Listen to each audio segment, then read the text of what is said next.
So what I do is I'll continue with a topic which I have embarked upon, I think it was Tuesday before last, which is that of the blessing of being a learned person.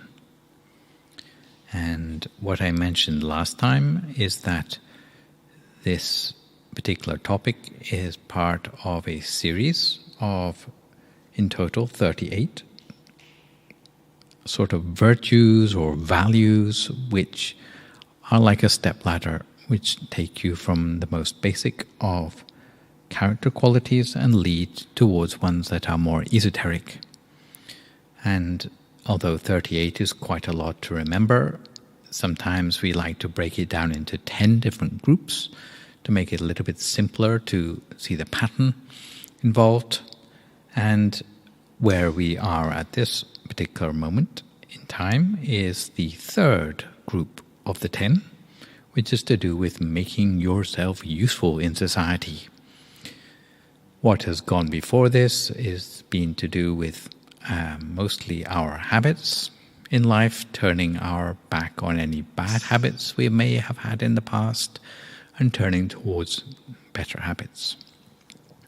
So, having become a person with better habits, the next sort of foundation for any sort of spiritual work in one's life is being able to basically stand on one's own 2 feet in society without being a burden on other people. And in this particular grouping, then to basically be, especially financially, solvent and independent, then there are 4 things that a person needs to have, and they are like a sequence. Learnedness is the first of these, so having the knowledge. Then what we'll look at next time is to do with applying that knowledge to do something that might be you may be able to use as a vocation. Then being a little bit more selective about how to make that vocation also an ethical one. And then also some of the skills to do with communicating effectively with others. So we're at the first of these 4. And what I mentioned last time is that the sort of knowledge we're talking about is not sort of wisdom knowledge or insight knowledge that we are interested in from practicing meditation. It's something much more down to earth than that. But the more knowledge you have, the better. And it's a blessing to be a knowledgeable person, to be a person who can call to mind information and facts which don't leave you in a situation where you are completely clueless about what's going on in the world around you. Yeah? And last time I made the case for schools still being necessary. It's probably not a topic I might have had to talk about 10, 20 years ago, but these days people challenge everything. So I had to defend the fact that education still goes on and children have to spend time in classrooms. I did that last time. So I pick up where I left off this time, and we talk a little bit more about some of the culture surrounding learning, especially classroom learning, in Buddhist culture. And this is derived from a teaching which you may have heard of before called the Sigalovada Sutta. Have you heard of that before? Have you heard of the 6 directions before? Ah, I see some nods. Well, there was, to cut a long story short, a young man who the Buddha found one day, and he was bowing down in 6 directions. But why? Because his parents told him to do that before they died, and he promised them he'd do it. So he's just bowing down in 6 directions, like the compass points were somehow going to bring him some sort of success or transformation in his life. And the Buddha said, actually the proper way to do this is slightly different. It's not the compass directions, but these 6 directions represent 6 different groups of people in your life from whom you can get good habits and virtues. And I'm not going to go into all of them today because we'll meet them gradually over the course of the lectures, but one of those directions is the relationship between the teacher and the pupil. And in order to profit in terms of good habits and knowledge and general progress and positive transformation in life in that direction, then there are 5 duties which a teacher should practice towards their pupil, and the pupil should practice towards the teacher in order to get the maximum benefit. So we start with the responsibilities or duties of a teacher towards their student, first of all. So these are also known as the southern quarter for those who know about the 6 directions. So the first thing a teacher needs to do is make sure that their student is well trained. They also need to make sure the student is taught in such a way that they understand and remember what has been taught. Sometimes you've said it, but they haven't sort of taken any notice, so a teacher has a duty to notice that and maybe go over it again if they haven't quite got it the first time. Thirdly, a teacher needs to make sure every student is thoroughly instructed in the lore of every art without holding knowledge back. And this refers to the practice sometimes of keeping back the sort of trade secrets. But if a teacher really loves their student, they should want their student to know as much as them or more, not sort of keep back half of it. Fourthly, a teacher needs to praise the student in a way that raises their esteem amongst their peers. Interesting, eh? Quite detailed. And finally, a teacher needs to ensure the student's security and safety in every quarter, which means their relationships with other people, whether it be their parents, their own family, their employees or employer, and their spiritual mentors and friends, while pointing out any loopholes or weaknesses present in any knowledge which they're teaching to them. Because many sorts of knowledge, they have both a good side and a bad side. They can be abused. So a teacher's job is to make sure that the student has the ethical overview of the things that they're learning about. And the student has to reciprocate. Oh, I didn't give you the slide. So, praising them and secure and safe in every quarter. Looking out for them. Responsibility of a student towards a teacher. They should stand up to receive the teacher when they come into the room. Still do that? No. Do they even stop playing when the teacher comes in the room? Occasionally, okay. Yeah, so apparently that's the way to sort of lay down the student-teacher relationship from the very moment you step in the classroom. Yes. Also, the student should look for ways to serve the teacher in ways that facilitate their convenience. Thirdly, they should be obedient to what is taught to them by the teacher and generally display an eagerness to learn. Why? Because, well, even teachers can get fed up if no one looks like they're interested. Fourthly, personal service. Looking at this, I was a little bit wondering about it. Actually different from the, number 2. But often the example given is, let's say the teacher's moving house and all the students find out, then they should show their willingness to go and help move furniture or whatever for their teacher when the teacher's moving house. That's the sort of little things they can help with from time to time. The other one I was thinking about for number 2, I suppose, is bringing an apple for the teacher. Yeah. But it's that sort of personal touch which cements the bond of friendship by which learning can take place, apparently. And lastly, attentively and respectively to learn the arts and sciences which the teacher is teaching them. And it said that if neither of the teacher or the student live up to their duties, then basically education has a pretty bleak future. If the teacher does well, the students don't try, then they don't deserve the teacher.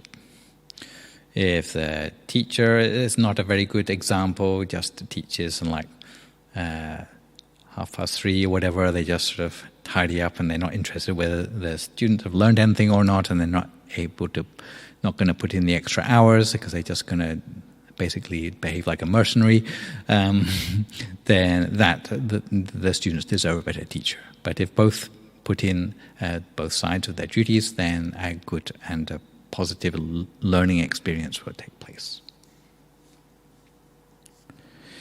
It said that if you are the student and you want to really learn about a subject, there is a checklist by which you can make sure that you really have seen the knowledge you are learning from every perspective in order to gain true mastery, which means not just learning enough to scrape through the exam.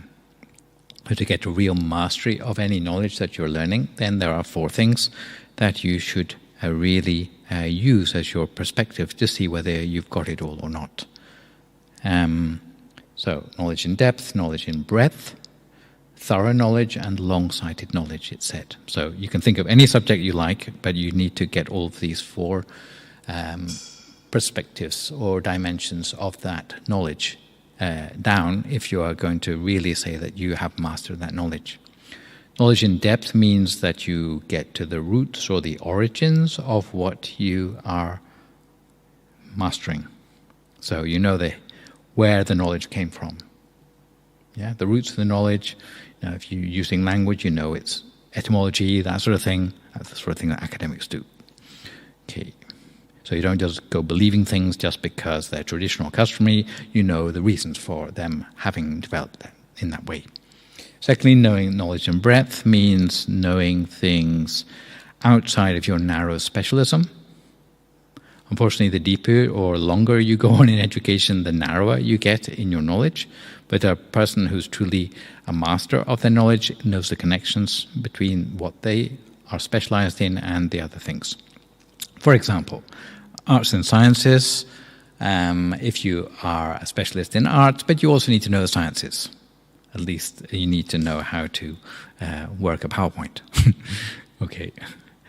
If you're a scientist, but you're not interested in the arts, how to communicate with people, then also you won't get very far, because you need to work as a team, especially in the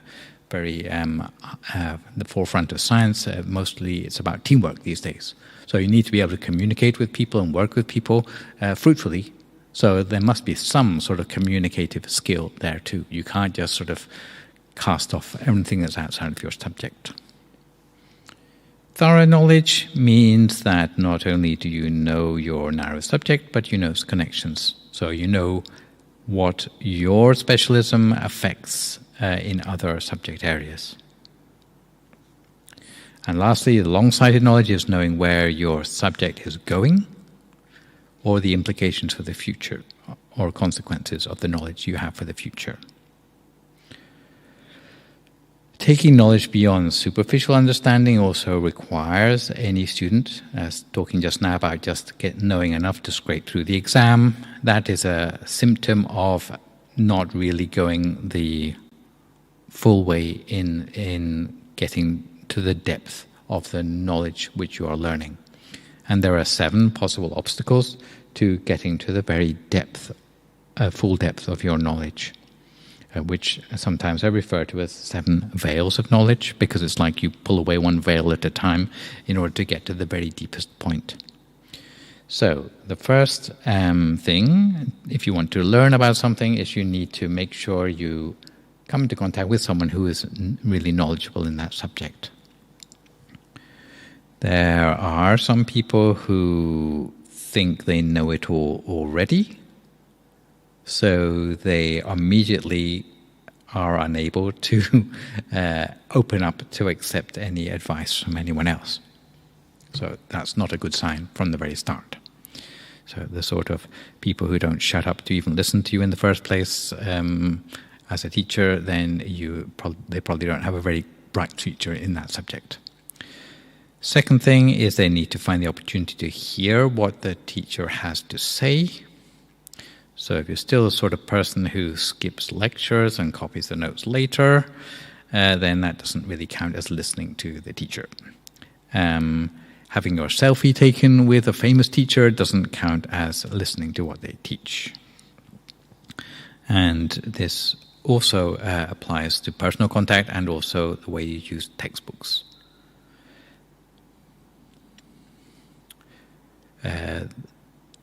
Part of this is to do with the opportunity to question and learn by a Socratic method of questioning and taking a subject deeper, which really requires a person with more knowledge to be able to be there to answer the questions for you. Third thing is to be attentive, to try and listen to what they have to say.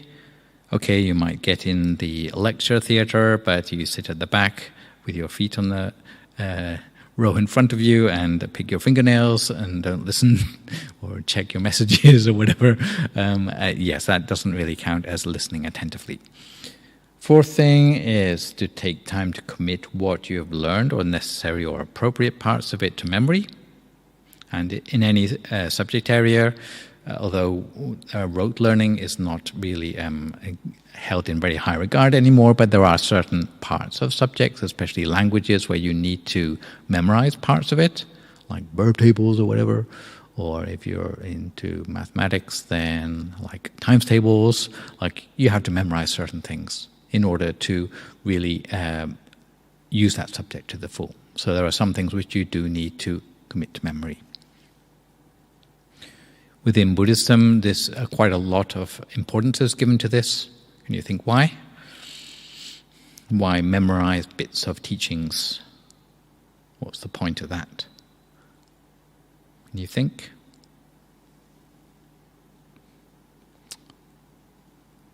Like you may be aware that Buddhists do chanting. Chanting is usually a form of teachings which, it's somehow easy to remember. So morning and evening, chant the same things every day until basically you got it down in your memory. And it's not just a foreign language, you know the meaning too. And the idea of that is that even when you're not reading it or chanting, it's become a part of you somehow. So you can reflect on it at your leisure. If you've memorized something, you can reflect on it at any time. And often you find that things come to you when you're not thinking about them. So if it's already in the detail, is there in your brain, as it were, then you can reflect on it and you can pick up on those things and make the connections. Sometimes at times when you're not actually in contact with the book or with the teacher. Yeah? So that's why it's useful to commit some things to memory.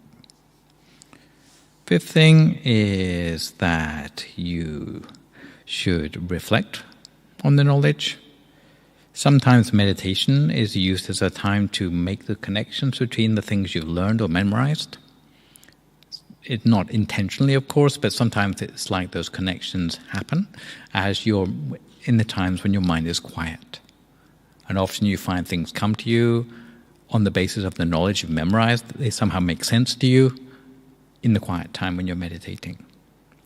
So that would be how meditation can go hand in hand with learning things in order to make it more effective and integrate the new things that you learn into the experiences and knowledge that you've had before. Sixth thing, applying what you have gained practically. We'll look at this more next time with the application of the knowledge and craftsmanship. But putting something into practice, somehow you get that sort of body memory of the things you've learned as well. Your body remembers it as well as your mind if you put it into practice. And ideally, this is the seventh veil, is that you need to apply it not just for your own benefit, but for the benefit of others to make it really functionally useful to yourself in standing on your own 2 feet in society. Apart from that, practical tips which I've not talked about already for becoming a better student. Okay. Try not to choose subjects that have negative implications for human dignity, of yourself or others in society at large. So let's say ripping people off is a sort of knowledge. Yeah, probably quite hard to study, I would guess, But although it's knowledge, but if it has negative implications for others' dignity, then that would probably not be a good way to go. Secondly, don't be obsessed with the financial side of knowledge.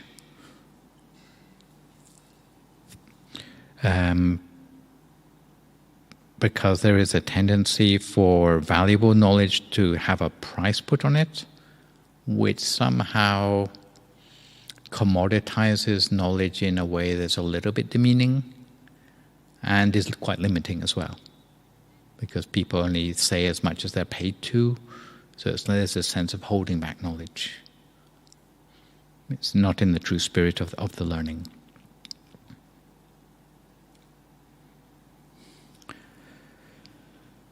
Thirdly, try to find something you're interested enough in to be able to dedicate yourself to. Often I get people asking, what should I study, especially when they're starting to specialize. And usually I say, try to go for the things that you enjoy. Because sometimes people are good at many things, but they only enjoy some of them. But if you enjoy it, then it'll keep you going long enough to be able to take it further.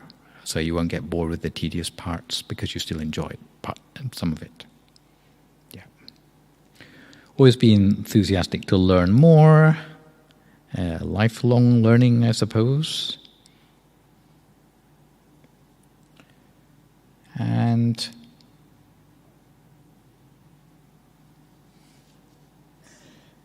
try to learn a spiritual knowledge hand in hand with worldly knowledge. So the sorts which you can bring inside you to transform your own quality of life for the better. Things like psychology especially, you can try it on yourself. Quite useful in that sense. Yeah. And there's some extra advice that if you have knowledge down in your memory, then it's always at your immediate disposal. Some people need to have an internet connection to actually know anything at all, which can be a little bit troublesome if you are, let's say, in the tube or on an airplane somewhere. Yes, you may find that you are immediately ignorant for as long as there's no service. Yes. Also, avoiding sentimentality concerning learning is said to be good in the long term. Students should not be obsessed with appearances, or they should not be childish or silly in their dispositions. None of those three are good for a person's career in learning, apparently. I have a story to finish off with. It's a story I would have told on Tuesday, but I have saved it for the more mature audience on the Thursday night. And it's one of the previous birth stories of the Buddha. I've told some of these before. You remember how many there are of them in total? In the scriptures, previous births of the Buddha. It's like the ones that are actually written down.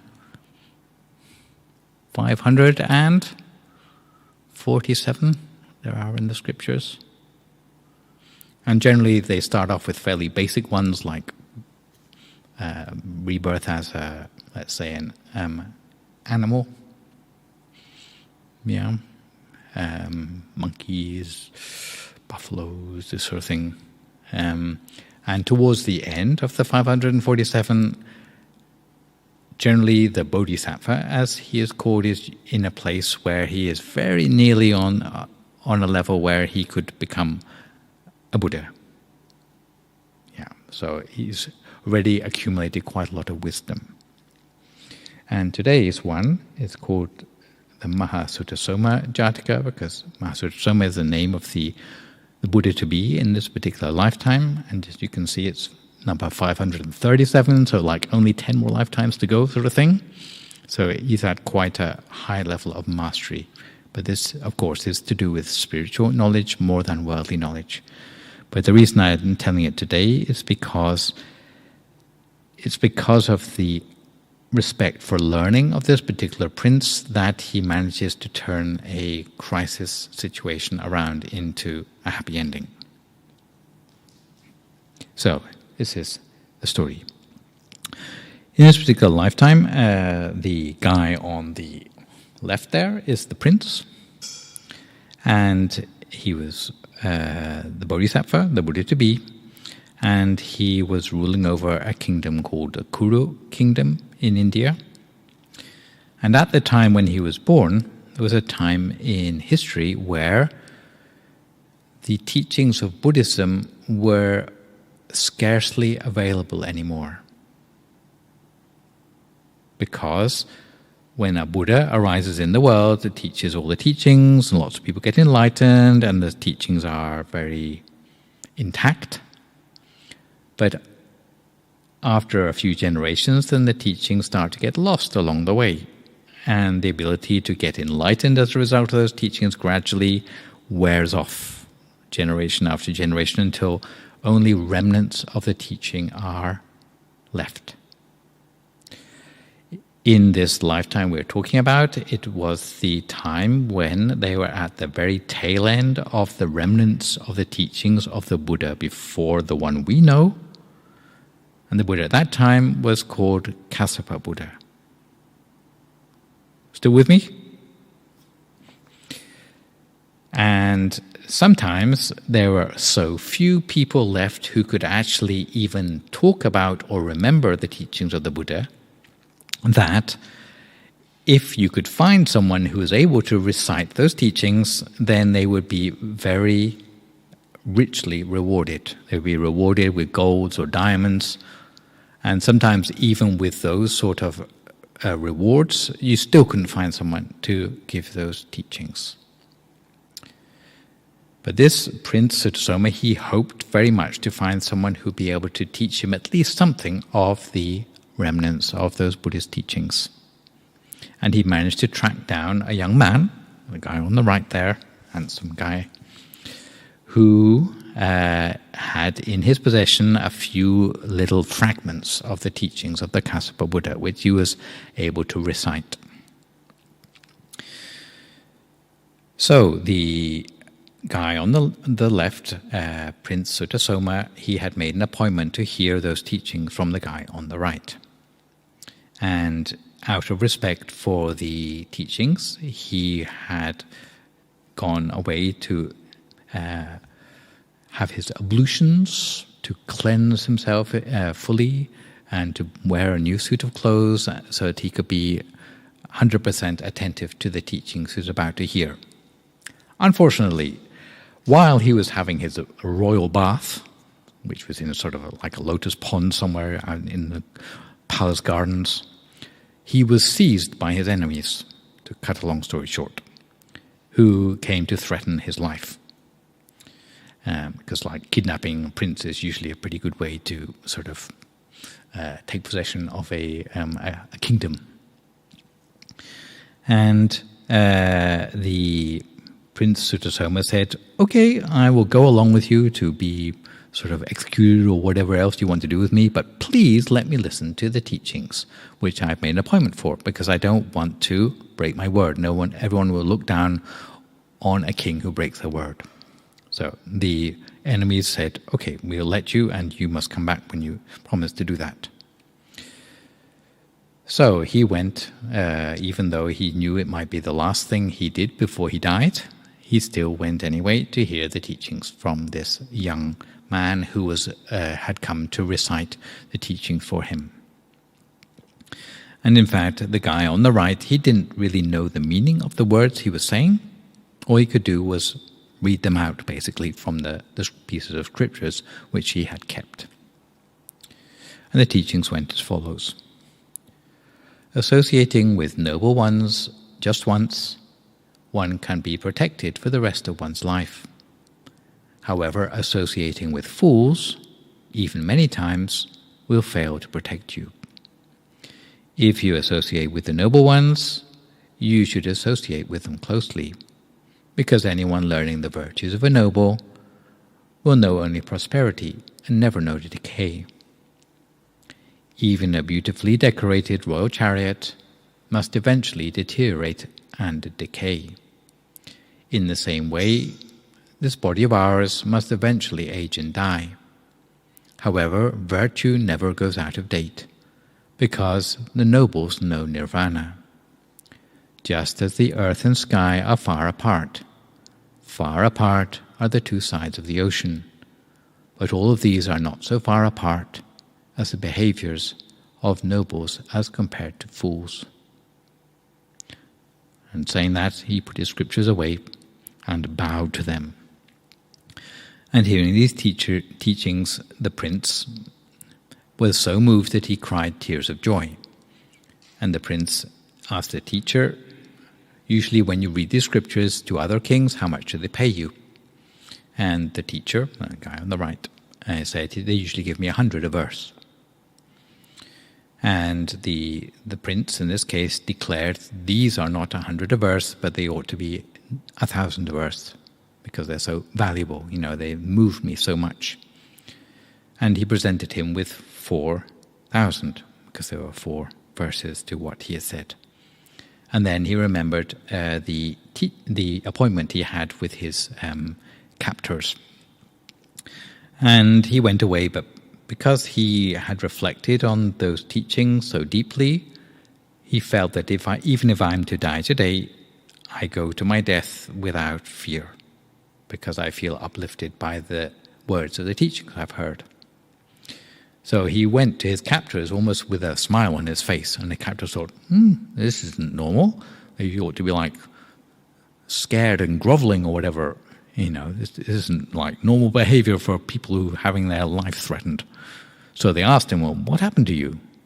And to cut a long story short again, he said, it's because I heard this teaching. The teaching I said I'd come back after, and it was worth it. Even if you can take me away and chop off my head or whatever, but it was worth it because of that teaching. So they all wanted to hear about it.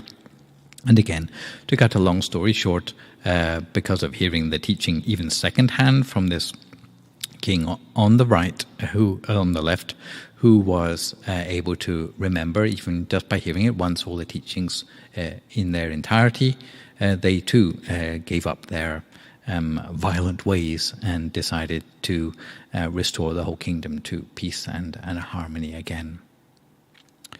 So that is the power of having respect for knowledge, if you get the right knowledge. I'll just finish off with a few little announcements. Most of you are aware, I guess, that we have teachings in person here on Tuesdays and Thursdays. Usually on Tuesdays it's a little bit of a shorter meditation, slightly more entry-level teachings, you might say. On Thursday we tend to go a little bit more into the Buddhist side of the teachings as well, with a longer meditation. Apart from that, coming up next month, between the 18th and the 20th, so Friday, Saturday, Sunday, there is a meditation retreat which we are organizing here. Anyone who's interested to take their meditation a little bit deeper, they would like to stay over and meditate for 3 days and 2 nights in order to improve their practice and to learn how to apply meditation even outside of the meditation practice. You can sign up for that by going to the website, which is much easier to remember now, themeditationsurrey.com. If you go there, there's a form where you can sign up and see the details of that. I think it's £75 for the weekend. For the young men or amongst you who might like to try out being a monk, There's also planned to be this June the European ordination program, where you can try out being a monk for a month, or if a month is still too long for you, maybe 2 weeks at a pinch. We are hoping to organize that after having had to stop organizing it for 2 years for obvious reasons, but we're hoping to reinstate that this year for anyone who'd like to try that out. So it's meditation, but while trying out being a monk at the same time. Generally, it would be in Belgium that we would hold that, because the centre is a little bit wider. It allows camping and that sort of thing, which the monks are encouraged to do as part of their training. Apart from that, there's also the MindGem app, which you can download onto your mobile phone, whether it's Android or iOS, and you can listen to audio tracks of meditation and talks about meditation, even offline, and that will be a good way to support you to meditate on a daily basis, even at home. You can set a timer for, let's say, half an hour meditation, listen to meditation instruction for 20 minutes, and then it will count out the rest of the time and give you a soothing gong sound at the end or whatever to bring you out of your meditation. Apart from that, online, from the comfort of your home, every Saturday there's still the European project for Zoom meditation teachings between 7 and 8 p.m. every Saturday, with English-speaking monks leading meditation, giving a short Dhamma talk, particularly useful for those who are confined to their homes at this time. And next Tuesday is Full Moon Day again. It's also quite an important day in the Buddhist calendar, what the Thais call Maka Puja Day. There's a big candlelight lighting ceremony, circumambulation with those candles that you can see at the back there, the little lotus candle lanterns. So we will fill the room with those on that day, and we will borrow them for our full moon meditation, which will be on the Tuesday night, with the theme of spreading the light of hope. Yes, indeed. So that's all the announcements I have for today.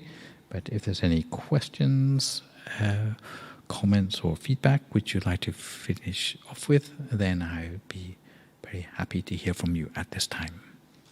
Maybe Wendy can select the promising questions.